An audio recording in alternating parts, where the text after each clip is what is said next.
Hi, everyone. Hey, everybody. Hope Great to be everyone is back. doing really well.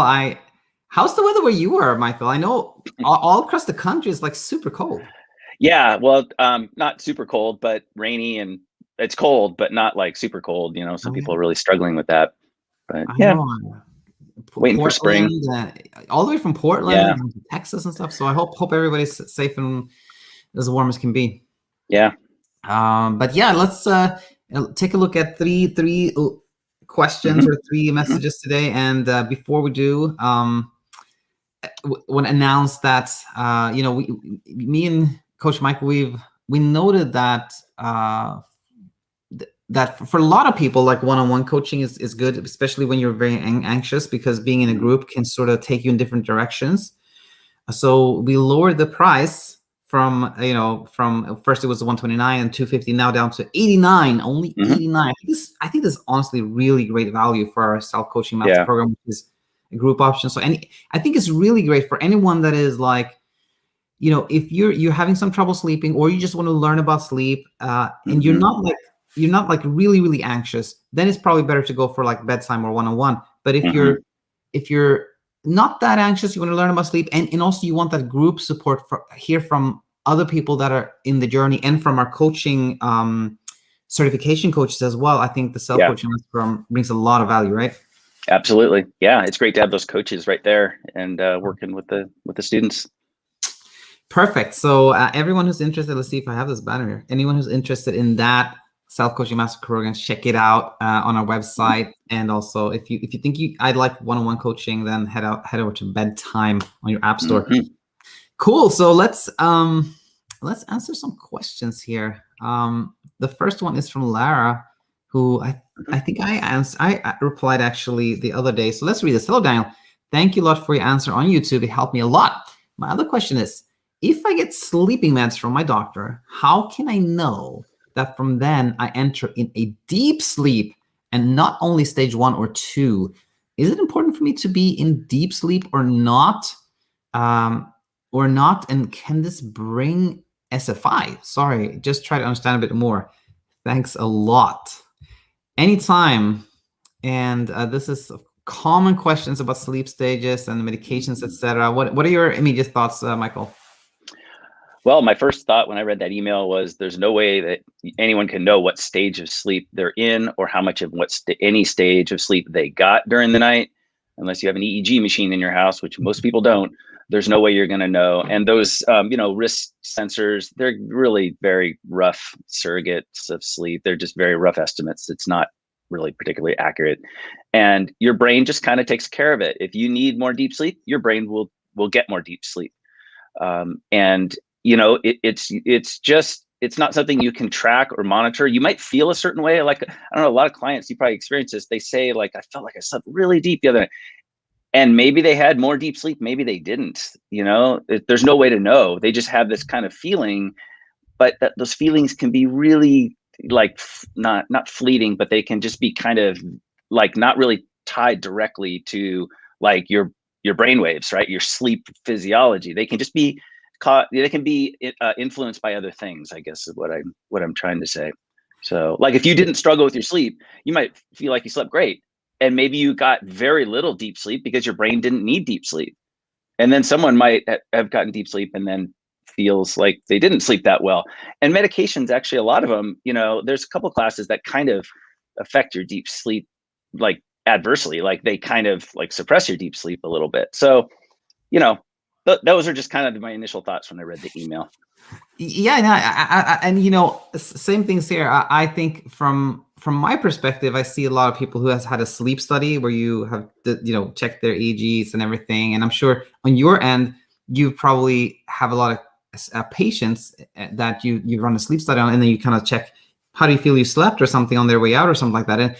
And what is so interesting is that you can look at this EEG, like this a full night EEG of some person, and it looks like a textbook. Like they have like nice chunk of deep sleep, nice REM sleep, nice architecture. Like they slept almost all night, very few interruptions. Yeah. Like, how do you sleep that night? And like, terrible. It was the worst night ever. I was like, really? Huh? And then you have the complete opposite. Somebody's like super fragmented sleep, no REM sleep, no deep sleep, and like have sleep efficiency of 50% or something. Like they slept very little, And how do you sleep the night? I'm like, oh, great, much better than usual. It's like, huh. Yeah. It doesn't correlate at all. No. And so then that, I think, the reason we spend so much time here is I think it's so important that to know that it is always the pursuit of getting deep sleep, the pursuit of getting REM sleep, the pursuit of getting better sleep, the pursuit of sleep quality is really what causes so much anxiety and preoccupation. So really, I'll say this again. Someone said to worry about or think about your sleep stages is kind of like worrying about the composition of gases in the air, like how much nitrous oxide, how much oxygen, how much is it really in here? We can't do anything about it, and it really doesn't affect us to any significant degree. So that's it. Right. Yeah. To me. And you can't medications cannot ensure that you get any type of sleep stage or anything like that. And I think and SFI, no, SFI does not come from medications or from little sleep or insomnia. It has nothing to do with insomnia. So I just want to say, Lara, I think I'm glad the previous answer helped, and just the fact that you're saying it was helpful, that shows to me that you're on the right track, and I think you'll do really well. But any questions, let us know. Okay. So we talked about that. Now here's Matthew. Let's read this. And this is, I thought first it was Matthew M who has submitted a question, but this is a different Matthew. Let's read this. Hi, Daniel. Been struggling with insomnia. Became wide awake, 100% alert about 3 to 4 hours into sleep. Then either stay awake or have in and out until morning sleep. And I've been 1 week into sleep restriction therapy. Strict wake up at 6 a.m. and began with a 5.5 hours in bed 12:15 to 12:30. I was seeing improvement 3 nights, minor awakenings, but on the 7th night, I had wide awakening about 4 hours in. I know because I couldn't get back to sleep. So I lay there for a while, then went to the bathroom and left the bed only for the 6 a.m. alarm to go off a little while later. My question is, should I wait to increase my in-bed time, so I go to bed earlier, after I'm confident I'm improving my sleep, not waking up, say, for 4 nights in a row? Or do you suggest to toggle back and forth almost nightly? I also heard you mention in the video on bad CBTi that a hard sleep time was no good. I thought restricting was a hard sleep time, so a little confused here. Also, if I may ask one more, I know you're not big on sleep hygiene. Didn't help me at all. However, if one is a little stressed before bed, do you recommend to use some meditation? And if the stress is regular, would you be against using meditation regular before bed? Thanks so much. Well, I can start here. So we have kind of 2 questions. One is about sleep window, sleep restriction, CBTi, kind of traditional CBTi, and then about meditation and de-stressing before bed. And so first I want to say, Matthew, I'm very glad that you learned about CBTi and this channel. And it may be a little confusing actually, because if you start from my first ever video here, it is very much like traditional CBTi. And if I'd answered you back then, I would have said well, kind of maybe keep going, and then when your sleep efficiency is higher, then you can extend the sleep window. And I've understood that is very, very problematic. It's not the way at all. In fact, what I learned from Coach Michael is very, very important, which is the timeless way. If we would, I didn't do this actually now, but if we count how many times time is mentioned, either a clock time. Actually, let's do this. Let's just do this for instructional purposes. So how many times have we a mentioning of time here? Well, first we have 3 to 4 hours. That's 1.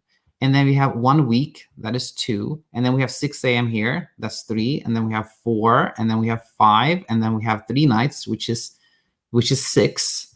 And then we have the 7th night, which is 7. Then we have 4 hours, which is 8. And then we have the 6 a.m. alarm here, so 9. So basically, there in this short message, there are 9 mentions of time. There are 9 times that time is mentioned here, which, Matthew, this is completely understandable. Zero judgment here, zero judgment. But it is just instructive, and it shows that that when you have trouble sleeping, it is as if you've lost control over something and trying to get that control back. You want to monitor time. You want to get some control back. And that is actually the problem with this traditional approach, which is that it basically says, okay, you've lost control, but you can get back your control if you get up at 6 a.m. and you really restrict your time in bed. So you get in bed really late. And for some people, it can help. Actually, some people, it can go into like they fall asleep that first night, they sleep the whole night, and they're like, oh, I can sleep, there's no problem. And then they kind of quickly abandon the whole thing and they forget about it, and that's good. But oftentimes it goes in the other direction where you're like, okay, I'm going to stay in bed. I'm going to stay up till 12:30. I'm going to make this happen. It leads to more effort, more preoccupation, more clock watching, more anxiety. And then, it kind of seems to work in the beginning. And that's not actually because you're so sleepy. It's because you kind of have a belief, you try something new. It's like anything else. You try something new, it works for a while, and then it stops working. Yeah. So the 7th night didn't work at all. And then you're like, what am I going to do now? Stay up later? No, I think the path is go in a completely different direction, Matthew. Get up at 6. That seems very good. I think set an alarm for 6. That's great. But other than that, go the timeless way. Go the timeless way. Maybe at something not too anxiety, like give yourself maybe 7-8 hours. Like stop checking the time maybe at 11. Let's say stop checking the time at 11, and you have that alarm go off at 6. Don't know how much you slept. Don't monitor how much you slept. Don't monitor what time it is. Don't know the time. Don't know how many days you've had trouble sleeping, if that's possible. Don't monitor your progress in that way. Go that timeless way. That'll be super, super helpful, Matthew. I think that will help. What do you think, Michael? Yeah, those are great points. Of course, I'm a big proponent of the timeless night. I've just seen it help so many people over the decades. And I wanted to say, Matthew, that what you're describing is really common. A lot of people with insomnia, they're very into monitoring how much sleep they got, how many times they woke up, what time they went to, all these kinds of things. Really, really hyper monitoring. And if you think about it, to me, it's kind of logical that someone would start to do that, because that's how you behave during the day when you're awake. If you want to make something or make something happen, you want to plan something, you want to fix something, you kind of go into at least a bit of an analytical mode, right? That's kind of how we function during the day. Like, my car's dripping oil, so I'm going to check it out today. I'm going to measure something. I'm going to get another opinion. I'm going to, look at it and analyze it. That's what you do during the day for so many things. It's natural, but it doesn't work for sleep. And it can be so frustrating for people because they apply the same method for fixing something that they think needs fixing, the same way that they apply fixing something that does need fixing during the day. So sleep doesn't need fixing. It needs to be looked at in a different way is what it needs to be. And so I just want to say it's really kind of logical that someone would kind of analyze their sleep a lot like that. Then I would go on to say, no time at night. I like Daniel, you're talking about kind of the fuzzy bedtime thing that I've been sort of using that term more and more, where it's kind of like, you ditch time before you even go to bed. So you don't know what time you go to bed. You just go timeless, even starting before you go to bed. I think that actually is pretty helpful. During the night, you might think how many times you woke up, but you don't. And no one does. I don't know how many times I wake up at night. I have absolutely no idea how many times, because they're often just sort of brief and all that. So I think the point is, don't try to analyze your sleep. That's attention and focus, and it leads to effort, and that just drives the insomnia. So I just want to say it's logical in how you're thinking. It actually kind of makes sense, but the change in thinking is what's needed for sleep to be easier and better in the long run. Perfect. So I think we covered the first part of this question very well. And now the second part, another very important one is, okay, mm-hmm. Matthew's saying, when I feel kind of stressed before going to bed, should I do something about that? What should I do about that? I know you're not big in sleep hygiene. How about if I'm stressed a long time? And I think what I really want to talk about here is meditation, actually, because I think it's becoming recognized as something that's helpful broadly. Like almost everybody knows about meditation. There's apps and programs, things like that. The irony here is that it's kind of often becoming really misunderstood. The whole idea with meditation, if you look at it, like the root of it is that it's a way of becoming of acknowledging your thoughts and emotions and being with them, and actually it's a way of being present for any discomfort that you have inside you. And the whole premise is that if you try to escape discomfort, if you don't want to have anxiety, that's when it really gets you, you know.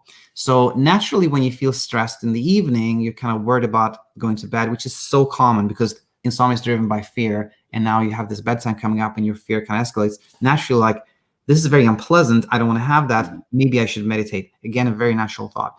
And the thing is, if you meditate as a way to experience the anxiety, be present for anxiety, be fully there, be like, okay, I'm going to sit for a little bit here and I'm going to allow myself to be anxious. I'm going to not try to escape it, not do anything about it. It can be really, really helpful. On the flip side, if you're like, I'm going to do some meditation so I feel less anxious, the complete opposite will happen. And that's actually the same thing that's the same reason I'm kind of like a little bit anti-sleep hygiene, is that sleep hygiene, like keeping it cool, keeping it warm, keep doing this and this and that, are really ways of trying to make yourself less anxious or make yourself sleep more. And then the opposite happens. So I hope this clarified it. And just the last thing is, like, just do something you like to do, whether it is watching some Netflix, or you'd actually, I would like to meditate and be present for anything, any negative emotions, things like anything that you like to do that is not an effort is great. Yeah. That's my little spiel on that one. What do you think, Michael? Yeah, and those are great comments. And I would just finish with, when I'm working with a client, what I like to ask, say if they bring up, oh, I do relaxation or I do meditation or they do something like that, I ask them why they do it. And what I'm looking for is a non-specific answer. I'm looking for the person to say, oh, I just kind of like it. That's perfect. That's great. But if it's tinged at all with, well, I do that before I go to bed, so I get really relaxed, that's a red flag. That's a sign of an effort. So how a person describes the reason why they meditate or they do abdominal breathing or anything like that, if it's specific, it's probably a sleep effort. If it's non-specific, great, enjoy it. Exactly. So. Exactly. And I have to add one more then that just popped in my mind, which was another way to, like, people often ask, like, is this an effort that I'm doing or not? Another way is like how you think about it, like the day after or a day after, something like that, which is if you start thinking, oh, I meditated and I still couldn't sleep, then there was effort because there was a goal attached to that activity. Yeah. And so that's something that is good to be aware of. Yep. Okay, let's take a look at our last question here from Peter, which is Peter says himself that it's a different one, and it really is. Let's read this one. Hi, Daniel. Hi, Michael. First of all, your channel is amazing. Thank you. Since I found it, I cannot stop watching it. I think you help so many people. That's extraordinary. Super, super glad to hear these encouragements, Peter. Fortunately, I have no insomnia, but I have a very interesting experience for a while. And I've never had a chance to find someone who may be able to answer it with some real authority in the topic. I think you're the ones.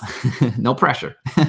So what is the likely explanation for that thing that sometimes if I take a nap, which is like 20-30 minutes max on a Sunday afternoon, with all the noise, the children, TV, street noise, etc., I still feel more relaxing as a full 7 hours sleep at night. Those 20 minutes of sleep can be so refreshing. What I can't really understand is how that time, I guess, isn't enough to get deep sleep, but still they work. But by the way, sometimes I even dream in this very short period of time. Or does it mean that maybe some deep sleep still occurred despite the short time? REM sleep always occurs after deep sleep stage, right? Or that thing mostly true only for the night? Fortunately, that this is a lighter topic, but you might find it interesting enough. P.S. I sleep good at night. I'm not tired, but when I sleep less for various reasons, these naps, quote unquote, save my life. Thanks for the answer in advance. Please keep up your good work. You're a special and precious corner of the internet. Very, very nice message from Peter. Great. So this is a great question, and I actually have several thoughts on this. But what are your immediate things, Michael? You think when you? Yeah, I was really interested when I read this email, and immediately what came to my mind was intentionality. So one thing I've done, and this relates to the email, one thing I've done recently in the last couple of months, I think, is I've really almost stopped using the term take a nap. And I've replaced it with simply saying rest, right? So I let people know when I'm working with a client, it's so rare that someone with insomnia takes a nap. If they have insomnia, and Peter, you don't have insomnia, and you take a nap. People with insomnia, no, the hyperarousal, they can't, they've tried, they can't, these kinds of comments about napping. So what I like to suggest is like, it's okay to rest, grant yourself maybe a half an hour, 20 minutes or something of rest, which there's no intentionality. And often a client will say, oh, so like, don't even sleep. Don't even try to sleep. And I say, yeah, just allow yourself to rest. Maybe you had a rough night, whatever, just give yourself a little rest. And by phrasing it that way, allowing yourself to rest is a verb, right? To rest, but to take a nap, that's like very intentional. Nap is a noun. It's like, you're going to go take it, right? It's like, it implies effort. Like, I'm going to go take that thing off my shelf. Whereas rest is like, I'm going to rest. I'm going to, non-activity. look at my thing on my shelf or something like that. So there's very different intentionality. And Peter, I think the email you were saying that you take a nap and it's restorative and all that, and that's great. I would still encourage you to frame it in your mind as a rest. You're going to rest, because when there's no intention, it's amazing how many times a person will drift off, and they tend to feel a little better after a short nap. There's a lot of, science behind the short nap is a little more restorative. If you sleep briefly, a few minutes, you sometimes feel a little mentally more clear than if you slept for a longer period of time, because you tend to get into your deeper sleep. But there's no way exactly to know how much you got into. Even dreams, some dreams they think happen outside of REM sleep, like in transitional sleep, not as many, but they think there might be some. And some people, I think, who take a short nap during the day might experience a bit of that. So those are just some comments about napping in general. I don't know if I answered your question or not, Peter, but it got me thinking. It was a really interesting email, and I'm just super glad you're sleeping well. That's number one. It's fantastic. Absolutely. I think I think Peter's question was really that one about like, how can a 20-minute nap be so like restorative, so refreshing? And when I often sleep 7-8 hours, and I don't feel as refreshed after that.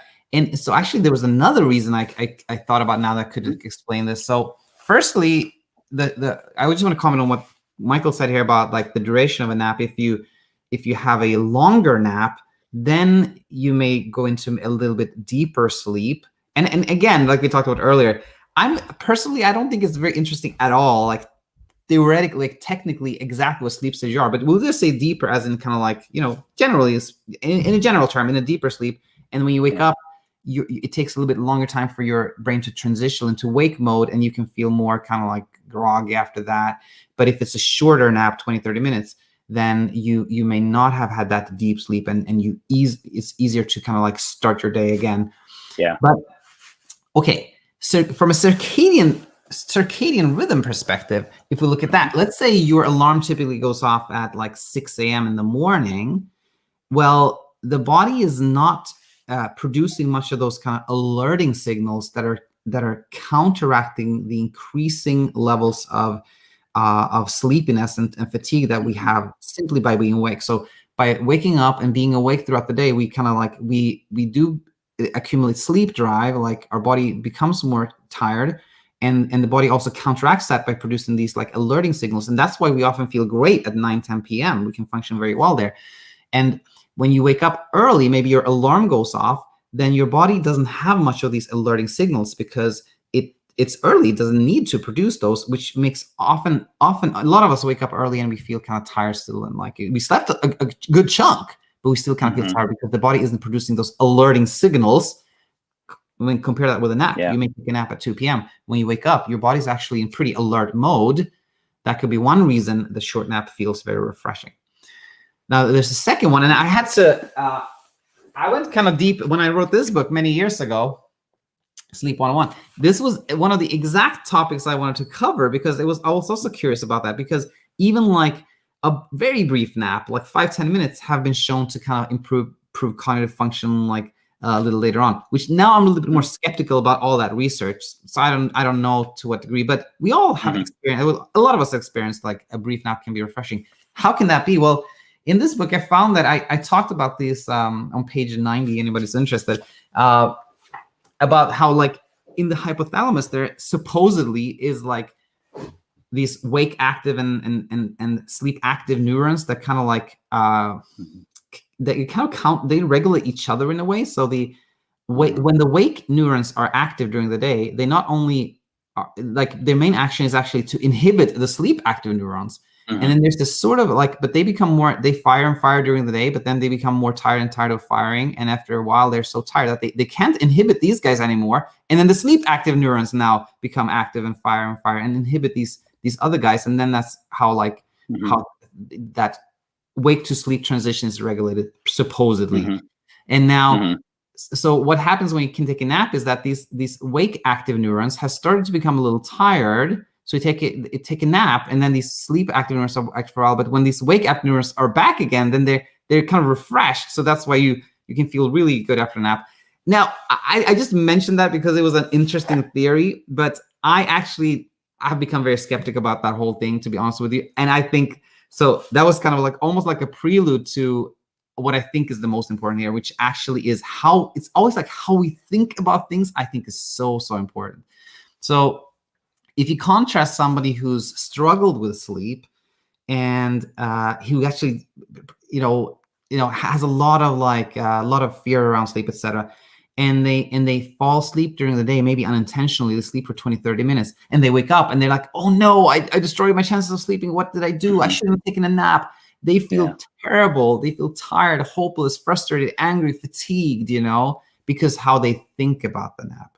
Whereas you, Peter, you're like, napping is something you always associate with something that is good. It's great. I'm going to feel refreshed. And you take the nap and you look forward to it. You kind of like, you abandon all efforts and you don't think about anything in particular. You fall asleep, then you wake up 20 minutes later. Oh yeah, that was nice. So I think how you think about it is really the most important. I think that is it. Yeah. And it's a day rest, a little brief nap. It's optional almost. Like Peter, probably you don't care that much if you don't really sleep in one of your naps. Like, if you only sleep a couple, like what feels like a few minutes instead of like 20 minutes, you probably don't care that much. But could you imagine like sleeping like 50% less at night, how you're going to feel when you get up in the morning? You're going to be so stressed, just like Daniel was saying. You're going to be mad at yourself and frustrated and all of this because you put a lot of people, you don't, Peter, but some people put so much pressure on the night. They're so intent on getting a certain amount of sleep and all of this and sleeping until a certain time in the morning and all of that.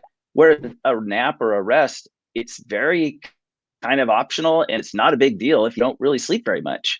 So it's that setting and that what's the term I'm looking for? It's just like how you perceive the whole scenario is really a lot of what determines how you feel afterwards. So I think it's just, just like you have a great attitude with your sleep and a great attitude with your nap. And if it makes you feel refreshed, you've figured it out. And that's fantastic. So no, that's a really good one. More power to you. Another paradox, the classic paradox. So like Peter actually enjoys naps and feels so refreshed with the naps because there's no pressure to nap. Actually, Peter, if you didn't nap one time, you exactly like you said, Michael, you probably don't even remember it. So lack of pressure, always so good. So cool. I think that concludes today's open class, and look forward to being back soon. Yeah. So great. That was good questions, everybody. Thank you for writing in. That's great. Okay, everyone. Bye now. Okay. See you later. Bye-bye.